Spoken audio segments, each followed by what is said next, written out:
todos reunidos no mesmo lugar.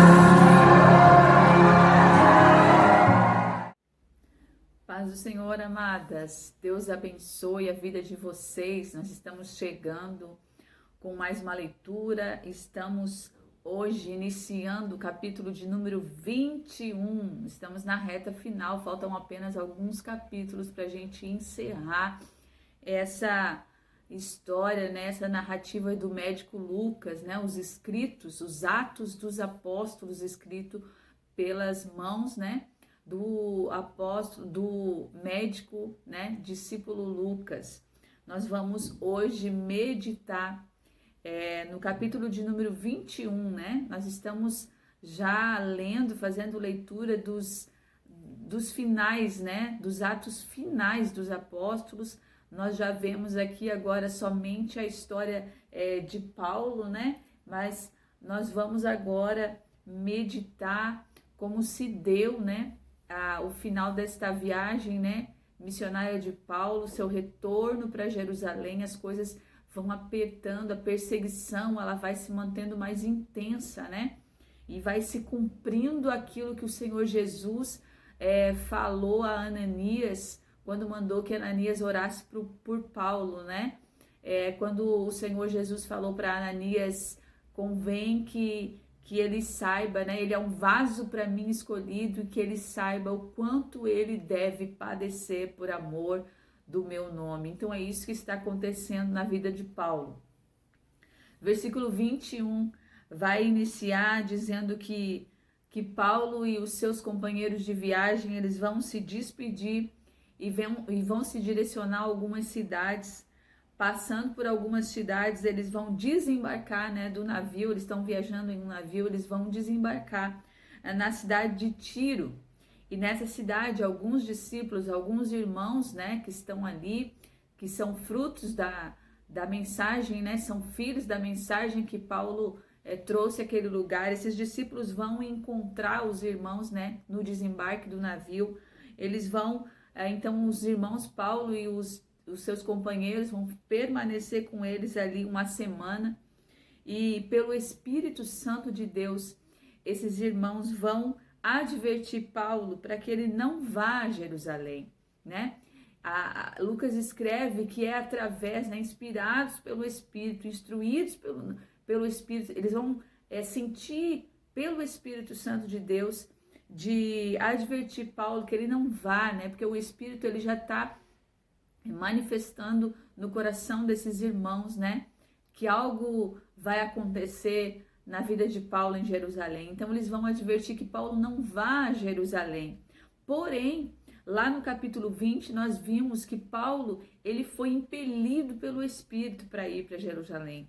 Paulo, ele era uma pessoa que mantinha muita sensibilidade à voz de Deus, né? Ele se mantinha sensível à voz do Espírito Santo. Então, o Espírito Santo já havia conduzido o coração dele para ir a Jerusalém. Porém, como o Espírito, né, ele testifica, esses irmãos vão sentir que algo, né, está aguardando a vida de Paulo em Jerusalém, que algo vai acontecer.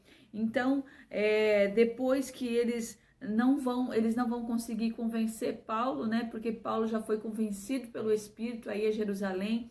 Então, esses irmãos, eles vão, esses irmãos, mulheres, crianças, os irmãos daquele lugar, os discípulos alcançados por Paulo na cidade de Tiro, eles vão se ajoelhar, vão orar novamente, né? Nós vamos ver mais uma vez a comunhão desta igreja, nós vamos ver mais uma vez, né, o amor, e eles vão ajoelhar orando para se despedir de Paulo, certamente com o coração contrito, né, com o coração em lágrimas diante do que o Espírito manifestou a eles, mas eles vão abençoar o apóstolo na sua decisão, né? Vão abençoar Paulo até a sua ida em Jerusalém, e com certeza depois da partida do apóstolo da cidade de Tiro, eles vão permanecer orando em favor da vida dele, já que o Espírito, né, os tinha impelido, né, a falar para Paulo não ir a Jerusalém. Então eles vão voltar, né, a bordo do navio. os irmãos vão retornar, eles vão voltar para o navio e eles vão partir de Tiro, passando por algumas cidades novamente e chegando até Cesareia. Cesareia é a cidade onde Filipe se encontra. Filipe é aquele um dos 7 homens que foram escolhidos pela igreja de Atos dos Apóstolos no início, quando foi instituído os primeiros diáconos em Atos 6. Filipe é um dos 7 escolhidos, aquele que foi pregar para o eunuco a mando do Espírito de Deus. Filipe está em Cesareia juntamente com suas filhas, né? Ele tinha 4 filhas e as 4 jovens filhas solteiras, né? Elas profetizavam, né? Elas eram profetisas, eram mulheres tementes a Deus, jovens, solteiras, mas aplicadas, né? Na vontade do Senhor. E Lucas vai escrever que Filipe ele tinha 4 filhas e todas as 4 eram profetisas da casa do Senhor. Então, Paulo e seus companheiros, eles vão ficar ali alguns dias, né? Alguns dias juntamente com Filipe, e nessa estadia de Paulo e seus companheiros de viagem, né? Nós vamos entender que Lucas, ele está junto com Paulo nesta viagem, e alguns dias que eles estão ali na cidade de Cesareia, na casa de Filipe, vai chegar um profeta chamado Ágabo. Vocês lembram desse profeta? Ele foi o profeta que em Atos 11 chegou à cidade de Antioquia, profetizando a fome, né, na cidade de Roma, e os irmãos de Antioquia, eles organizaram uma coleta de oferta para que Paulo e Barnabé levassem até as igrejas, né, que iam sofrer esse momento de fome, né? Então, Ágabo era aquele profeta lá de Atos 11, que agora está aqui novamente em Atos 21 para mais uma mensagem de Deus à vida de Paulo, né? Ágabo, então, ele vai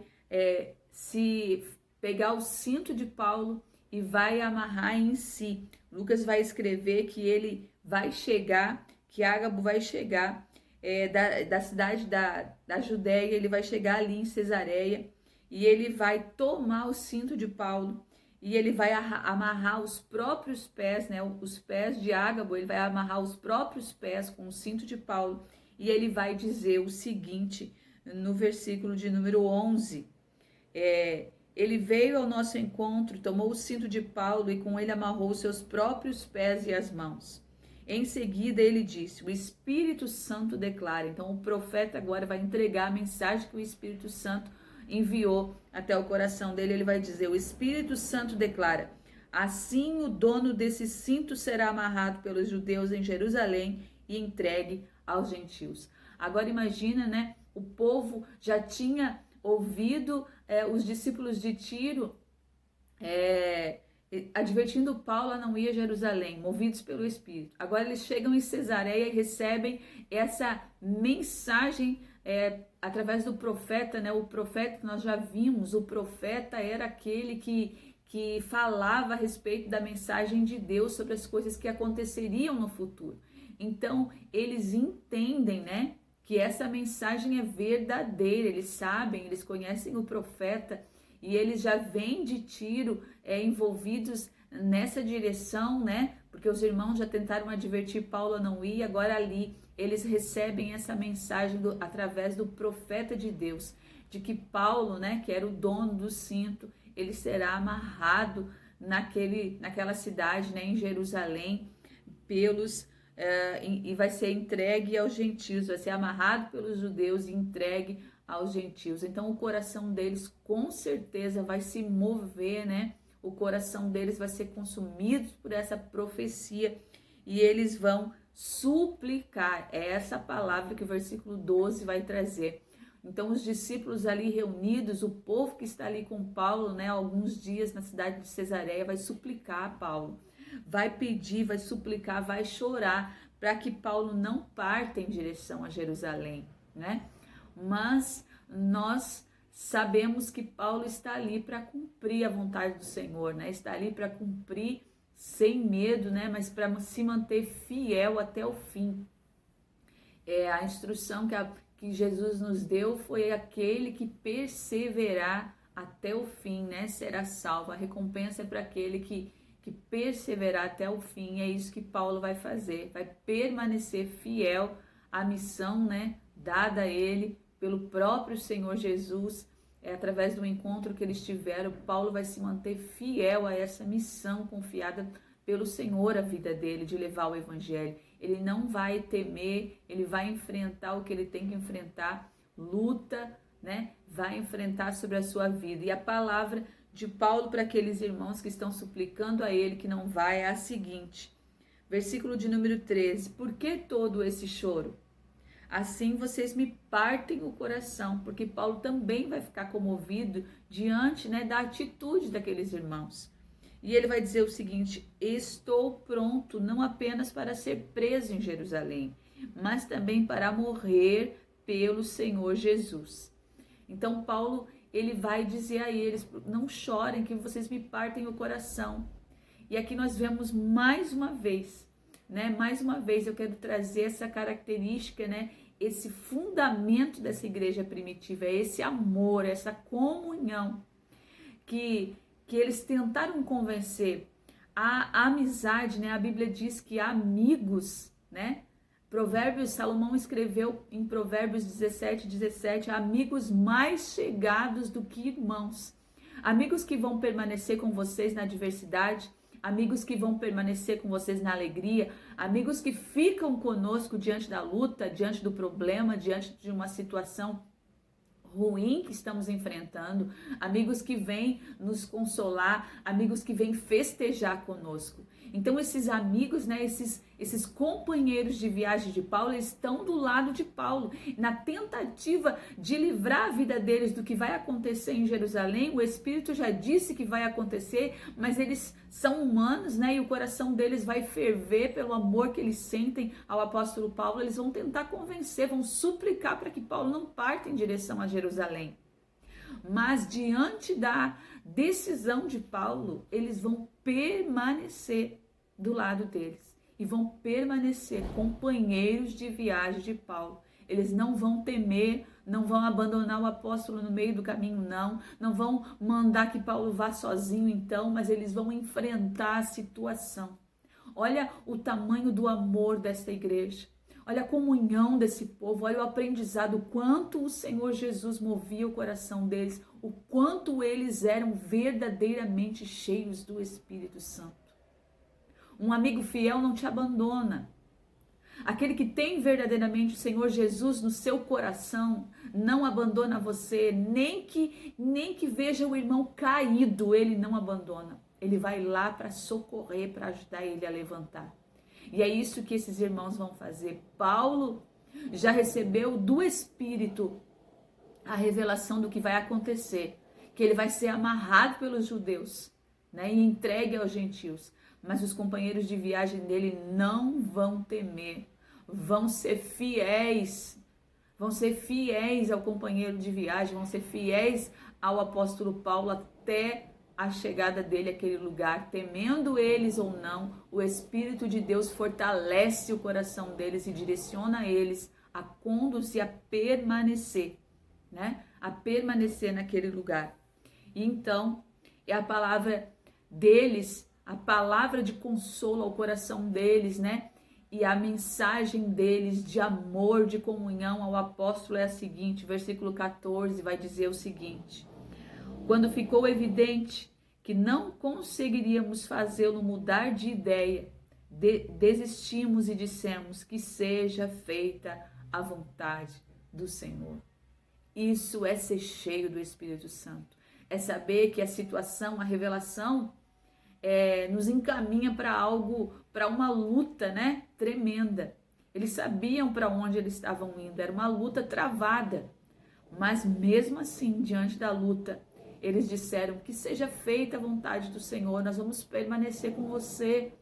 Diante dessa situação, né? Assim como permanecemos quando Deus fez milagre, como estávamos no teu lado, quando Deus curou, quando Deus salvou, quando Deus fez maravilhas na vida dos gentios, quando Deus deu crescimento à igreja, quando Deus alcançou os judeus fazendo na vida deles maravilhas. Então nós estávamos no teu lado, agora a luta está para vir e nós vamos permanecer do seu lado, porque essa é a vontade do Senhor, que Deus levante nesse tempo uma geração de companheiros, de profetas, de discípulos cheios do Espírito Santo, a ponto de não abandonar, a ponto de se manter, né, no lado, de se manter de pé ao lado daquele que está fazendo a obra, de encorajamento, pessoas que sejam movidas pela vontade do Senhor, que nesse tempo surjam em nossas vidas. Ore ao Senhor, eu tenho orado ao Senhor,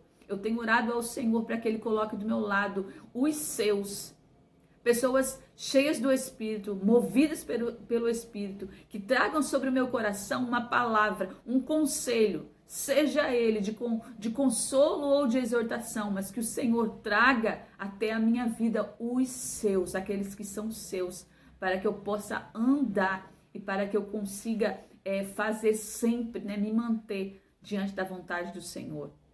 E então o apóstolo, o discípulo Lucas, né, o médico Lucas, vai continuar dizendo que eles vão embarcar, eles vão arrumar as coisas e eles vão partir junto com Paulo para Jerusalém. Eles estão ali para apoiar a decisão do apóstolo, do companheiro. Eles foram com ele diante de tantas cidades que os receberam com alegria, se fartaram, né? Viveram situações boas, alegres, mas agora eles vão partir com Paulo para viver esse momento de tribulação, vão ser companheiros até o fim. Eles vão partir então dali, chegando em Jerusalém e sendo muito bem recebidos pelos discípulos de lá. Eles vão ser muito bem recebidos e eles vão conversar com Tiago, né? Um dos discípulos. Eles vão se reunir com a igreja de Jerusalém, conversar a respeito do que tem acontecido. Paulo vai contar como Deus alcançou os judeus, quantas maravilhas Deus fez, né? Eles vão se alegrar por um momento, até que os irmãos vão trazer a Paulo, né, o que está acontecendo, os boatos que estão acontecendo, né, vão informar Paulo do que está acontecendo naquele lugar. Boatos estão surgindo naquele lugar e eles vão trazer a conhecimento do apóstolo Paulo, que estão falando a respeito da vida dele. Estão falando que Paulo está instruindo, né, as pessoas a não mais obedecer às leis de Moisés. Estão falando que Paulo está falando o contrário à lei de Moisés, que ele está deixando para trás os costumes dos judeus e instruindo os judeus a deixar de lado a lei. Esses boatos estão surgindo, então o medo da igreja de Jerusalém eles vão dizer a Paulo: olha, eu não sei o que vai acontecer quando eles souberem que você está aqui. E então eles vão dizer a Paulo, né, no versículo 21, eles foram informados que você ensina todos os judeus que vivem entre os gentios a abandonarem a lei, né? E ouviram que você os instrui a não circuncidar os filhos, nem seguirem os costumes judaicos. Que faremos? Certamente eles sabem que você chegou. Lembram que já foi essa situação a respeito da circuncisão, já foi falada, né? Já foi decidida, já foi levantado um concílio para decidir essas coisas, né? E Paulo, ele sempre se mantinha fiel à palavra, ao evangelho da graça. E agora, eles vão dizer, 7 anos se passaram daquele concílio. Lembram daquele concílio? 7 anos já se passaram desde que a igreja de Jerusalém escreveu uma carta instruindo os gentios a respeito do que eles precisavam fazer para que eles fossem considerados igreja juntamente com os judeus, né? Porque os judeus eram circuncidados e os gentios não. Então, a igreja de Jerusalém, naquele tempo, em Atos 15, eles decidiram enviar uma carta com algumas instruções, mas nessas instruções não exigia que os gentios fossem circuncidados, mas exigia que eles fossem, versículo 25, se abstessem de alimentos oferecidos a ídolos, de consumir carne e sangue de animais estrangulados e de praticar a imoralidade sexual. Isso se mantinha na igreja, né? Na vida dos gentios. Eles permaneciam obedecendo as instruções da igreja de Jerusalém. Mas agora havia um conflito, né? Jerusalém, os judeus, os líderes de Jerusalém, estavam em busca do apóstolo Paulo com respeito aos seus ensinamentos, porque agora Paulo estava no meio dos gentios. Havia um crescimento da igreja entre os gentios, e os gentios não eram cumpridores das leis, dos costumes judaicos. Então agora há um confronto, né? Paulo vai ser muito mais perseguido do que aquela vez que ele veio a Jerusalém com esse problema, né? Agora a situação é maior, o problema é maior. Eles vão tentar matar o apóstolo diante dos ensinamentos, diante do crescimento da igreja no continente asiático, no continente, né, da Ásia. Éfeso, através da cidade de Éfeso, muitas cidades foram alcançadas, e como nós já vimos, várias igrejas foram levantadas. Pérgamo, né? Laodiceia, várias igrejas cresceram através da pregação da cidade de Éfeso. Então, há um crescimento dos gentios entre a igreja, e isso não é aceito. Naquele tempo, o templo de Jerusalém, ele tinha vários átrios.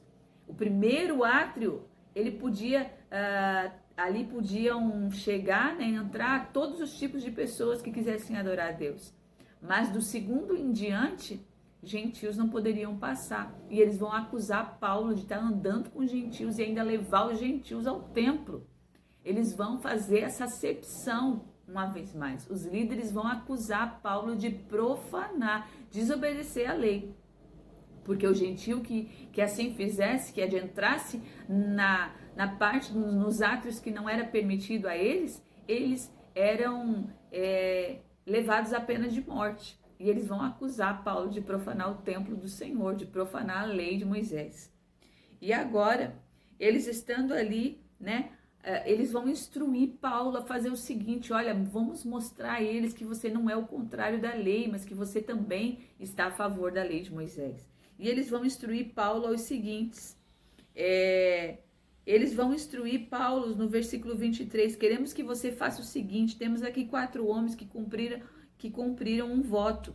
Vá com eles ao templo e participe da cerimônia de purificação. Pague as despesas para eles realizarem um ritual de raspar a cabeça. E então todos saberão que os rumores são falsos e que você mesmo cumpre as leis judaicas. Paulo, ele sempre zelou, né? Ele sempre se esforçou para ser o exemplo dos fiéis, né? Para ser o exemplo daquele que ele alcançou. Então ele vai sim... ele vai mostrar que ele não esqueceu das leis de Moisés, né? Ele vai mostrar que ele vai fazer o que os irmãos pedem para ele. Ele vai entrar no templo, ele vai pagar as despesas, né? Para esses irmãos realizarem, cumprirem o seu voto, e ele vai adentrar com os irmãos no templo. Mas algo vai acontecer, né? Quando os 7 dias vai se cumprir do voto desses irmãos, alguns judeus da província da Ásia, versículo 27, vão ver Paulo no templo e vão incitar a multidão contra ele. Um tumulto vai começar com a presença de Paulo no templo, mesmo que ele está ali, né, cumprindo os costumes judaicos. Eles vão incitar, eles vão começar a mover as pessoas na acusação para tomar a vida de Paulo, para acusar Paulo, para prender Paulo. Então um aglomero, né, uma situação vai começar, um confronto vai começar, e eles vão agarrar Paulo, vão começar a gritar a respeito do que Paulo tem feito, né, das situações que eles estão falando, que ele é contra as leis judaicas. Eles vão dizer que Paulo está profanando o templo, porque ele está andando com os judeus, levando os judeus ao templo, porque com ele existe Trófimo, existe um gentil junto com ele. Aliás, ele está profanando o templo, levando gentios, né, no templo, de entrar no templo, porque ele tem um gentil especificamente andando com ele na cidade de Jerusalém, que é Trófimo, né? Ele está andando ali, é um gentil convertido que está acompanhando Paulo ali na cidade de Jerusalém, e então eles vão acusar Paulo, né? E então, a multidão vai agarrar ele. Versículo 30 vai dizer que diante daquele tumulto todo, a multidão agarra ele, arrasta ele para fora do templo e começam a bater, né? Açoitar a vida do apóstolo. Eles vão procurar matar Paulo. O que eles querem é matar ele. Estão movidos pelo ódio, né? eles estão movidos pelo poder que eles têm, eles vão, então, aquela multidão incitada, né? Aquela multidão incentivada a fazer isso, com ódio no coração, muitos nem sabem o que está acontecendo, o porquê que está acontecendo aquilo tudo, mas eles vão diante da multidão, né? Um vai indo atrás do outro e eles vão na tentativa de matar Paulo, eles vão começar a espancar ele, até que os oficiais vão ficar sabendo disso. E o comandante dos oficiais, ele vai pegar alguns soldados, né, e vai em direção ao tumulto. Quando as pessoas veem esse comandante, né, ali, eles vão então parar, eles vão parar de espancar Paulo, até que esse comandante vai retirar, vai mandar prender Paulo, né, diante do que está acontecendo. Ele vai mandar prender Paulo, vai mandar os soldados pegar ele e levar para a fortaleza. Mas o tumulto é grande e a violência está tanto na vida daquelas pessoas que os soldados vão precisar carregar Paulo nos ombros para proteger a vida dele daquelas pessoas que estão movidas pelo ódio, né, na tentativa de matar ele. Eles vão levar Paulo à fortaleza, vão colocar Paulo no ombro para proteger eles da violência daquele povo, para que aquele povo não consiga realmente fazer o que eles estão querendo fazer, que é matar o apóstolo, né? Eles vão levar Paulo até a fortaleza. E então as pessoas vão acompanhar, né, esses soldados levando Paulo, e eles vão ir gritando: matem-no, matem-no, matem-no. Eles querem que Paulo seja morto, né? Eles querem controlar o que Paulo está fazendo, eles querem controlar a missão que Paulo recebeu.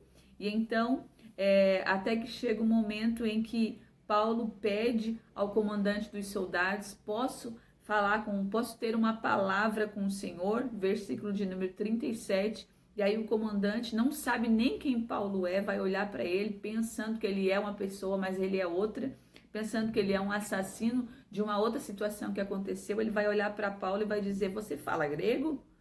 E então ele vai perguntar a Paulo: você não é o egípcio que liderou uma rebelião um tempo atrás? Paulo vai dizer que não é, que não é ele. Então o que o comandante fez foi salvar a vida de Paulo diante do que está acontecendo, sem mesmo saber do que ele estava sendo acusado, né? Ele foi cumprir o seu ofício, ele foi lá controlar aquele tumulto. E então Paulo pede para falar com ele, e aí Paulo vai dizer: eu posso... Versículo 39, por favor, permita-me falar a essa gente. Mais uma vez, nós vamos ver o apóstolo, né?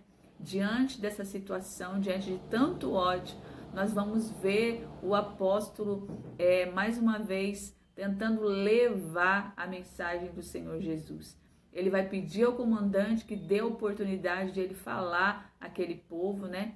De ele se defender diante daquele povo, de ele dizer que ele está ali, né? Ele vai agora fazer um discurso na linguagem daquele povo, na linguagem, no idioma que eles falam, para que eles possam entender, né? Já que Paulo ele tem duas cidadanias, ele fala línguas diferentes. Então ali em Jerusalém ele vai procurar fazer um discurso de defesa, ele vai fazer um discurso de defesa, mantendo a fidelidade ao idioma daquele lugar, para que eles possam compreender o que Paulo vai dizer, né, com muita integridade, com muita verdade, assim como ele tem feito, né? Nós temos visto e lido, né, e aprendido até aqui de tudo que Paulo tem feito.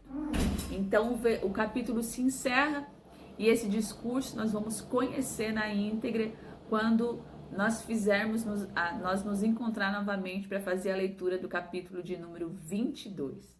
Que o Senhor possa te abençoar durante a leitura desse capítulo, que ele venha encher o teu coração, que o Senhor traga mais amor, nos ensine a ser mais companheiros, nos mantermos mais fiéis, a honrar aqueles que o Senhor enviou a estar ao nosso lado. Honre essa pessoa que tem orado por você, honre essa pessoa que tem acrescentado uma palavra sobre a sua vida, honre essa pessoa que está do teu lado, essa pessoa que Deus confiou para estar caminhando contigo. Seja fiel, seja verdadeiro na luta, na prova, na adversidade, na alegria e na bonança. Seja fiel, não importa a situação, seja servo de Cristo. Aprendamos com esses discípulos, que nós venhamos a encher o nosso coração do aprendizado dessa igreja que tanto lutou, né, para que hoje nós pudéssemos ser alcançados no favor da salvação. Que Deus te abençoe, em nome de Jesus. Traz línguas de fogo, batiza a luz, batiza a luz.